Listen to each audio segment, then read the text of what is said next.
விருதாச்சலம் என்னுடைய தொகுதியில கடந்த 3 நாட்களாக அனைத்து பகுதிகளுக்கும் சென்று ஆய்வு செய்து கொண்டிருக்கிறேன். இன்றைக்கு 3வது நாளாக நெல், அதாவது அரசாங்கத்தினுடைய நெல் களஞ்சியம் அந்த இடத்துக்கு போனோம்.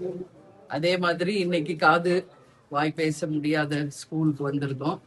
அவங்களுக்கு நம்ம கட்சியின் சார்பா இன்னைக்கு மதிய உணவு அளித்தது உண்மையிலே மகிழ்ச்சி. கேப்டனுடைய ஒவ்வொரு பிறந்த நாளுக்கும் ஆகஸ்ட் 25ஆம் தேதி இந்த ஸ்கூல்ல தொடர்ந்து நம்ம ஒன்றியம் சார்பாக சாப்பாடு பல வருஷமா கொடுத்துட்டு இருக்கோம். இந்த ஆண்டும் அதை நம்ம செய்ய இருக்கிறோம். அது மட்டும் கிடையாது, இன்னைக்கு கிராம பகுதிகளுக்கெல்லாம் சென்று குறை கேட்பு நாள் மாதிரி மக்களை அனைவரையும் திரட்டி மனுக்களை வாங்கி அவங்க குறையெல்லாம் நம்ம கேட்டிருக்கோம். எல்லாருமே நிறைய கோரிக்கைகள் வைக்கிறாங்க. நான் தினந்தோறும் ஒரு 500 மனுக்கள் மேல இன்னைக்கு வாங்குற ஒரு நிலைமை இன்னைக்கு விருதாச்சலத்துல இருக்கு. ஏன்னா அந்த அளவு இங்க தேவைகள் இருக்கு. அப்போ ஒவ்வொரு ஊர்லயும் நம்ம போகும்போது ரோடு இல்ல, தண்ணி இல்ல, வீடு இல்ல, பட்டா இல்ல, தெரு விளக்குகள் இல்லை, சுத்தமான குடி தண்ணீர் இல்லை, வேலை இல்லை. இது மாதிரி பார்த்தோம்னா ஏராளமான கோரிக்கைகள் தொடர்ந்து இது நீண்டுகிட்டே போகுது.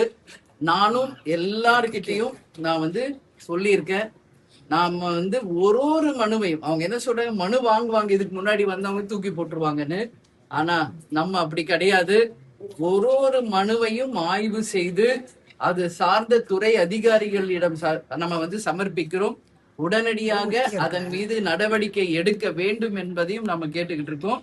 அது மட்டும் கிடையாது, நேற்று கலெக்டர் கிட்ட நான் போனது நீங்க எல்லாரும் பார்த்திருப்பீங்க. அவரும் நம்மளுடைய விருதாச்சலம் தொகுதிக்கு கண்டிப்பாக என்னெல்லாம் நம்ம செய்யணுமோ கண்டிப்பா செய்வேன் அப்படின்னு அவரும் உறுதி அளிச்சிருக்காரு. ஏன்னா அவரே சொன்னார், நீங்க எவ்வளவு தூரம் தொகுதியில ஒர்க் பண்றீங்க நான் பார்த்துக்கிட்டு இருக்கமா, நிறைய மனுக்கள் வருது. இதை அவரே 2 நாள் விருதாச்சலத்திலேயே தங்கி இருந்து ஒவ்வொரு துறையாக ஆய்வு செய்தார் என்பதையும் அவங்க சொன்னாரு. அதனால கட்டாயமாக விருதாச்சலம் தொகுதிக்கு நான் கொடுத்த வாக்குறுதிகளை நிறைவேற்றுவேன். அதுல ஃபர்ஸ்ட் பிரியாரிட்டி மீண்டும் சொல்றேன், விருதாச்சலத்தை மாவட்டமாக அறிவிக்க வேண்டும் என்பதுதான் ஒட்டுமொத்த மக்களினுடைய விருப்பம். அதை நிச்சயமாக நாம் நிறைவேற்ற வேண்டும் என்பது என்னுடைய ஃபர்ஸ்ட் பிரியாரிட்டியில இருக்கு. அதுக்கு அடுத்தது ஹெல்த் விஷயம். அதனால கண்டிப்பா கூட்டு குடிநீர் திட்டம், மருத்துவமனைகள் மேம்பாடு, பள்ளிகள் மேம்பாடு, அது மட்டும் இல்லாம கோயில் இங்க இருக்கிறதுனால இதை கோயில் நகரமாக மாற்றுவது என்று ஏராளமான விஷயங்கள் இங்க இருக்கு. நிச்சயம் 1 by 1 நம்ம அதை நிறைவேற்றுவோம் என்பதை இந்த நேரத்துல நான் தெரிவிச்சுக்கிறேன். ஏன்னா இப்ப வந்திருக்கிற புதிய ஆட்சி, அவங்க ஆட்சிக்கு இப்பதான் 3வது மாசம் நடந்துட்டு இருக்கு. கேட்டா இன்னும் எந்த ஒரு சின்ன ஒர்க்கு கூட, பேசிக் ஒர்க் கூட ஸ்டார்ட் பண்ணல. அதாவது ஒரு டெண்டர் கால் ஃபார் பண்ணும், அந்த டெண்டர் மூலியமாக தான் இங்க இருக்கிற பணிகளுக்கெல்லாம் அவங்க அதிகாரிகள் ஆணையிட முடியும். எந்த அதிகாரியை நம்ம கேட்டாலும் இதான் சொல்றாங்க, இன்னும் டெண்டர் கால் ஃபார் பண்ணல, எந்த ஜிஓ பாஸ் பண்ணல, எந்த ஒரு ஆணையும் எங்களுக்கு வரல, ஃபண்ட்ஸ் ரிலீஸ் பண்ணல.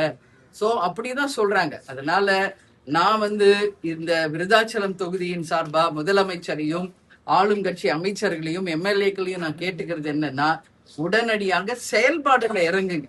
மக்கள் பிரச்சனையை கவனத்துல கொள்ளுங்க.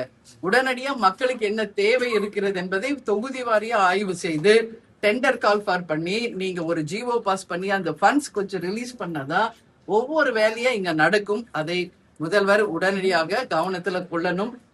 ஆகஸ்ட் 5ஆம் தேதியில இருந்து பட்ஜெட் இருக்கு. கட்டாயம் சட்டசபையிலையும் இதை நான் சொல்வேன். மானிய கோரிக்கை வரும்போது அந்தந்த மானிய கோரிக்கையில அந்தந்த துறை சார்ந்தும் மக்கள் பிரச்சனையையும் என்னுடைய தொகுதி பிரச்சனையும் உறுதியாக சட்டசபையில் நான் பேசுவேன் என்பதையும் இந்த நேரத்தில் நான் உறுதியாக தெரிவித்துள்ளேன். அரசு நேரடி நெல் கொள்முதல் 40-50 வாங்குறான்னு சொல்லிட்டு குற்றச்சாட்டு ஏற்படுது. ஆமாங்க, அவங்களை கேட்டா பாத்தீங்கன்னா சுமைத்துவத்துல இருந்து எங்களுக்கு சம்பளமே தரதில்ல, நாங்க இவங்கள்ட்ட தான் வாங்கணும்னு சொல்றாங்க. அதை பத்தி என்ன இந்த அரசு? இல்ல, அதுதான் இப்ப அடுத்த ஆள் மேல கை காமிச்சிட்டு தப்பிக்கலாம். இதுதான் இங்க நடக்குது. நான் பாத்துக்கிட்டு தான் வரேன். நான் ரொம்ப கரெக்ட், அடுத்த ஆள் தான் சரியில்லை, இதுதான் இங்க நடக்குது. அப்போ எல்லாமே சரியானதா இங்க மக்களுக்கு பிரச்சனை தீரும். இன்னைக்கு கூட நீங்க என் கூட வந்தீங்க, பிரஸ் பீப்புள், ஒரு களத்துக்கு போறோம். அங்க கவர்மெண்டோடைய நெல் வைக்கிற இடம் என்ன இருக்கு அங்க பாத்தீங்களா? ரொம்ப எனக்கு மனசு கஷ்டமா இருக்கு. அது சார்ந்த அதிகாரியிடம் உடனடியா நான் பேச இருக்கிறேன். அது மட்டும் பேசி இருக்கோம். உடனடியாக அங்க இருக்கிற நெல்லை நம்ம சொன்ன பிறகு ஆய்வு பண்ண பிறகு உடனே நெல் எடுக்கிறோன்றாங்க. இது அவங்க டியூட்டி. இப்ப மழை வந்தா அத்தனை நெல்லு வீணா தானே போகும். இததான் ஆரம்பத்துல இருந்து நான் சொல்றேன். அதை சரியான முறையில பாதுகாக்குங்க. அதை ஒரு கிடங்குல கொண்டு போய் வைங்க, மூட்டை கட்டுங்க, அது பாதுகாக்கணும். ஏன்னா ஒரு நெல்மணியும் உருவாக்க விவசாயி எவ்வளவு கஷ்டப்படுறாங்க. ஆனா அதுக்கு பாதுகாப்பே இல்ல, உரிய விலை இல்ல. யார் மேல பழிய போட்டு நம்ம தப்பிக்கலாம்னு தான் நினைக்கிறாங்க எல்லாரும். அது தப்புங்க. எல்லாருக்கும் ஒரு வேலை இருக்கு. அவங்கவுங்க வேலையை அவங்கவுங்க ஒழுங்கா செய்தாலே இங்க இருக்கிற மக்கள் பிரச்சனையை நம்ம எல்லாரும் சேர்ந்து கண்டிப்பாக சரியான முறையில செய்ய முடியும். முடியாதது ஒண்ணுமே கிடையாது. கேப்டன் எப்படின்னு சொல்றது மாதிரிதான், முடியாது என்பது முட்டாளுக்கான வார்த்தை, முடியும் என்பதுதான் நம்ம மக்களின் வார்த்தை. அதை நாம் செய்யணும்னு நான் எல்லாரையுமே கேட்டுக்கிறேன். அரசு மதுபான கடை இது வரைக்கும் எடுக்கல மேடம். கண்டிப்பா இல்ல, இது நேத்தே எனக்கு இன்னும் மதுபான கடைகளை மூடவில்லை என்ற நேத்தே சொல்லியிருக்காங்க. நீங்க இன்னைக்கு போலாம் பார்க்கலாம்னால இன்னைக்குமே 717 கடை மூடினதா சொன்னாங்க. நேத்துமே இதை நான் பத்தி பேசினேன். ஆனா இன்னும் விருதாச்சலம் தொகுதியிலேயே பாதி கடை மூடாம இருக்கு. ஏதோ 1-2 மூடி இருக்காங்க. அப்போ வெறுமனே அறிவிப்பு அரசியலாக இல்லாம உண்மையான ஆட்சியா இது இருக்கணும்னு நான் கேட்டுக்கிறேன். என்ன 717 கடை மூடணும்.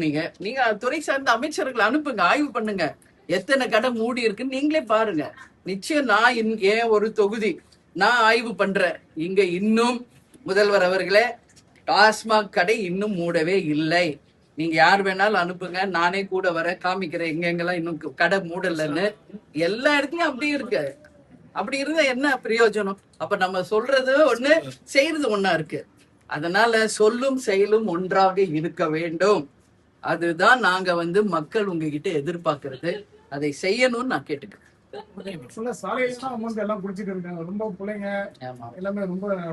இல்ல, அது எல்லாமே இன்னும் எதுவுமே மாறலைங்க. மாற்றம்னு சொல்லி மக்கள் தான் ஓட்டு போட்டாங்க. நான் மக்கள்கிட்ட தான் கேக்குறேன், மாற்றம்னு ஓட்டு போட்டீங்களே. குழந்தைங்க எங்க வீட்டு பேரன் பேத்தி சொன்னாங்க, எங்க வீட்டுல குழந்தைய சொல்லுச்சு, எங்க வீட்டுல பெண்கள் சொன்னாங்க, இளைஞர்கள் சொன்னாங்க அப்படின்னு. நீங்க தானே மாற்றத்தை கொடுத்தீங்க. என்ன மாற்றத்தை மக்கள் பார்த்திருக்காங்க? 3 மாசம் ஆகுது. கேக்குறேன், நான் மக்கள்கிட்ட கேக்குறேன், என்ன மாற்றம் நடந்திருக்கு இது வரைக்கும் தமிழ்நாட்டுல? எந்த மாற்றமும் இல்லை. இது ஒன்னும் ஜோக்கோ தமாஷோ கிடையாது, சாதாரண விஷயம் கிடையாது. நேத்து நான் சொன்ன மாதிரிதான் 10 கோடி மக்களின் வாழ்வாதாரம் இது. ஓகே, ஒரு கொஞ்ச நாளைக்கு இது ஓடும். எத்தனை நாளைக்கு இப்படியே நம்ம ஓட்ட முடியும்? கண்டிப்பா இதுக்கான மிகப்பெரிய விளைவை இந்த அரசும் இந்த அமைச்சர்களும் இந்த முதல்வரும் கண்டிப்பாக கவனத்துல எடுத்துக்கணும். ஏன்னா எங்கேயும் மழை இல்ல, வேலை வாய்ப்பு இல்ல, விவசாயம் இல்ல, வருமானம் இல்ல. நான் இன்னைக்கு ஒரு வில்லேஜ் போகும்போது என் மனசு அப்படியே நிச்சயமா உங்ககிட்ட சொல்லுது, கண்ணுல தண்ணி வரல, எனக்கு ரத்தம் வர. அவ்வளவு மக்கள் ஏழ்மையில இருக்காங்க. அப்ப என்னமா நீங்க வேலை செய்யறீங்கன்னு நான் கேக்குற, வேலையே இல்ல. 100 நாள் வேலை வாய்ப்பை நம்பி இருந்தோம், அதுவும் இல்ல. அப்ப நாங்க எப்படி பிழைக்கிறதுன்றாங்க. எல்லா மக்களும் இன்னைக்கு வாழ்றது அந்த ரேஷன் சாப்பாடு வருதுல, அதை சாப்பிட்டுதான் உயிர் வாழ்ந்துட்டு இருக்காங்க. இதுதான் கலை யதார்த்தம், இதுதான் உண்மை. முதலமைச்சர் அவர்களே, நாங்க இப்ப ஃபீல்டுல இறங்கி மக்களை சந்திக்கிறோம், நீங்க வாங்க ஒரு வாட்டி. அப்பதான் உண்மை நிலவரம் என்னன்னு உங்களுக்கு தெரியும். எங்கேயோ நம்ம உட்காந்துக்கிட்டு இப்படி கை காட்டிக்கிட்டே போயிட்டு இருந்தோம்னா மக்கள் நிலை என்னன்றது யாருக்கும் தெரியாம போயிடும். அதனால ஓட்டு போட்ட மக்களுக்கு நாம் உண்மையாக இருக்க வேண்டும், கொடுத்த வாக்குகளை நிறைவேற்ற வேண்டும். இந்த மக்களுக்கு நிச்சயம் இந்த அரசு நல்லது பண்ணணும்னு நான் நல்ல அட்வைஸ் தான் கொடுக்குறேன். ஏன்னா ஆட்சிக்கு வந்துட்டீங்க, நல்லது, ஓகே, எங்களுக்கு ஹாப்பி.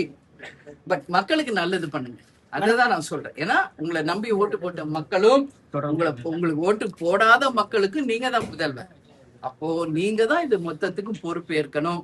வேலை வாய்ப்பு தரணும். உணவு பஞ்சம் இருக்கு, வேலை வாய்ப்பு இல்ல, தண்ணி பஞ்சம் இருக்கு. எங்க பார்த்தாலும் மேகதாது பிரச்சனை ஒரு பக்கம், இளைஞர்கள் ஒரு பக்கம், எல்லா பிரச்சனையும் நாட்டுல நிறைய பிரச்சனைகள் ஓடிட்டு இருக்கு. கட்டாயம் இதெல்லாம் நல்லபடியா முடிஞ்சு மக்களுக்கு ஒரு நல்ல ஒரு ஆட்சியா இது இருக்கணும்னு நான் கேட்கிறேன். தூத்துக்குடி மாவட்டத்துல அருணாச்சலம் என்பவர் லாக்குப்பேத்தால இறந்துருக்காங்க. தொடர்ச்சியா காவல்துறையால லாக்குப்பேத்து நடக்கிறதா பொதுமக்கள் குற்றம். காலையில தான் அவங்களோட லைவ்ல நான் பேசினேன், அந்த அம்மா கிட்ட நான் பேசினேன். தூத்துக்குடியில நேத்து லாக்டவுன் படுகொலை செய்யப்பட்ட அந்த பையனோட அம்மாவோட நான் பேசினேன் காலையில. எங்க மாவட்ட செயலாளர் போய் எனக்கு பேச கனெக்ட் பண்ணாரு. ரொம்ப பாவமா இருக்கு அவங்க சொல்றது. நாங்க படிப்பறிவு இல்லாதவங்கம்மா, எங்களுக்கு என்ன செய்யணும்னே தெரியல, ஏதாவது எங்களுக்கு உதவி செஞ்சு காப்பாத்துங்க. அவர் டாஸ்மாக் கடையில வேலை பார்த்திருக்காரு. காலையில போய் 6:30 மணிக்கு கடையை திறந்ததுனால அவரை கைது பண்ணி வந்து கொண்டு போயிருக்காங்க. 150 பாட்டில் ஏதோ அங்க இருந்துச்சுன்னு சொல்லி அவங்க அம்மா சொன்னது அப்படியே நான் சொல்றேன். கூட்டு போய் அடிச்சிருக்காங்க. அடிக்கலைன்னா யாரும் மறுக்க முடியாது. எவ்வளவு பெரிய இந்த பொய்ய வந்து மறைக்க முடியாது. ஏன்னா உடம்பு ஃபுல்லா காயம் இருந்திருக்கு அந்த பையனுக்கு. அந்த பையனா விழுந்து இறந்துட்டாங்கன்றாங்க. ஒரு விஷுவல் வருது டிவில, நானும் பார்த்தேன். வலிப்பு வந்து விழுந்து செத்துட்டாரு. ஏன் வலிப்பு வருது? அப்ப அவங்க அம்மாட்ட கேட்டேன், இதுக்கு முன்னாடி அவருக்கு வலிப்பு வந்திருக்கா கேட்டேன். இது வரைக்கும் அப்படி ஒரு குறையே அவருக்கு கிடையாது. அதனால இது வந்து உண்மையிலே வந்து படுகொலை செய்யப்பட்டிருக்காருன்றதுதான் அவங்க குடும்பமே என்கிட்ட பேசுனாங்க இன்னைக்கு. ரொம்ப ரொம்ப மனசு கஷ்டமா இருக்கு. இந்த உலகத்தில் யாரையும் அடுத்த மனிதன் அடித்து கொள்ளும் உரிமை யாருக்குமே கிடையாது. ஒரு நாய் ஒரு ஆடு மாடு அடிச்சு போட்டாலே நம்ம வருத்தப்படுறோம், அதுக்கே பதில் சொல்லணும். அப்போ ஒரு மனித உயிர். அதனால ஓகே, தப்பு பண்ணாரா, கூட்டு போங்க, கோர்ட்டு முன்னாடி நிறுத்துங்க, சட்டம் அவங்க கடமையை செய்யட்டும். உங்களுக்கு யார் அதிகாரம் கொடுத்தா? அடிச்சு கொள்கின்ற உரிமையை காவல்துறைக்கு யார் கொடுத்தாங்க? முதல்வரை நான் கேட்கிறேன். ஏன்னா காவல்துறையை இன்னைக்கு அவர் தான் கையில வச்சிருக்காரு. ரொம்ப தப்புங்க. தொடர்ந்து அதுவும் திருநெல்வேலி, தூத்துக்குடி, நாகர்கோயில் அந்த ஏரியாவிலேயே தான் தொடர்ந்து லாக்அப் கொடைகள் தொடர்ந்து நடந்துகிட்டு இருக்கு. இன்னைக்குமே சென்னை கிட்ட ஒண்ணு நடந்திருக்கிறதா இப்பதான் நியூஸ் வருது. சோ வந்து கண்டிப்பா இது தடுக்கப்பட வேண்டும். எந்த மனிதனை இன்னொரு மனிதன் அடிச்சு கொள்றதுக்கு உங்களை யாரும் போலீஸ் ஆக்கல. போலீஸ் வந்து மக்களை பாதுகாக்க தானே ஒழிய மக்களை அடித்து கொள்வதற்கில்லை. இது வன்மையாக நம்ம கண்டிக்கிறோம். இனி இது தொடரக்கூடாது என்பதையும் நான் வந்து இந்த பிரஸ் மீட் மூலமா நான் கேட்டுக்கிறேன். நன்றி நன்றி நன்றி.